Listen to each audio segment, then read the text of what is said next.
ప్రభుత్వం ఏర్పడి ఏడాది పూర్తయిన సందర్భంగా సోమవారం అమరావతి సచివాలయం సమీపంలో రాష్ట్ర ప్రభుత్వం నిర్వహించిన సుపరిపాలన తొలి అడుగు కార్యక్రమంలో ముఖ్యమంత్రి చంద్రబాబు ప్రసంగించారు.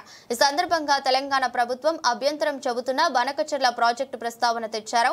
ఈ ప్రాజెక్టుతో ఎవరికి ఇబ్బంది లేదని అన్నారు. గోదావరి బనకచెర్ల ప్రాజెక్టుతో తెలంగాణకు ఇబ్బంది ఉండదు. తెలుగు రాష్ట్రాలు బాగుపడాలంటే గోదావరి నీళ్లను రెండు రాష్ట్రాలు వాడుకోవాలి. 3000 టీఎంసీలు నీళ్లు వృధాగా సముద్రంలోకి పోతున్నాయి. ఇందులో కొంత మొత్తం వాడుకున్న తెలుగు రాష్ట్రాలకు ఉపయోగకరంగా ఉంటుందని స్పష్టం చేశారు. ఇక రాష్ట్రంలో నిజమైన అభివృద్ధి రాజకీయ పాలనతోనే సాధ్యమవుతుందని చంద్రబాబు స్పష్టం చేశారు. ఇందుకోసం అధికారులు, ప్రజాప్రతినిధులు సమన్వయంతో ఒక కుటుంబంలో కలిసి పనిచేయాలని ఆయన పిలుపునిచ్చారు.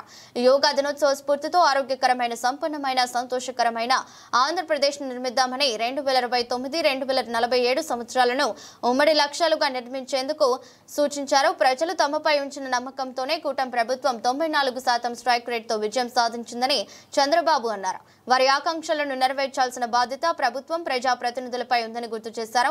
డబుల్ ఇంజిన్ సర్కార్ ఉంటే అభివృద్ధి ఎలా ఉంటుందో చేసి చూపిస్తున్నాం. కేంద్రం సహకారం లేకుంటే ఊపిరి కూడా పీల్చుకోలేని పరిస్థితి ఉండేది.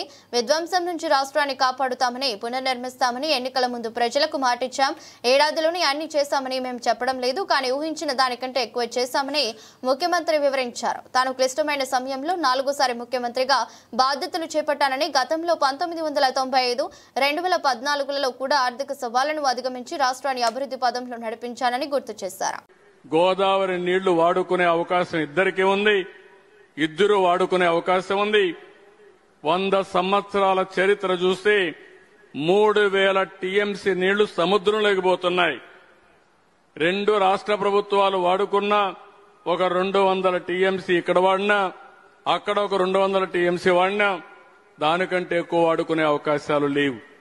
ఆ విషయమే నేను చెప్పాను. దానిపైన వర్కౌట్ చేస్తున్నామని చెప్పి కూడా నేను మీకు తెలియజేస్తున్నా. పోలవరం బనకచెర్ల రాష్ట్రానికి, రాయలసీమకు గేమ్ చేంజర్ గా అవుతుంది. గోదావరిలో నీళ్లున్నాయి. మొన్న కూడా నేను ఒక మాట చెప్పాను. అటు తెలంగాణ వాడుకోవాలంటే వాళ్ళు కూడా వాడుకోవచ్చు. ఆంధ్రప్రదేశ్ మనం వాడుకుంటాం. ఎవ్వరికి ఇబ్బంది లేదు. కాబట్టి వాళ్ళని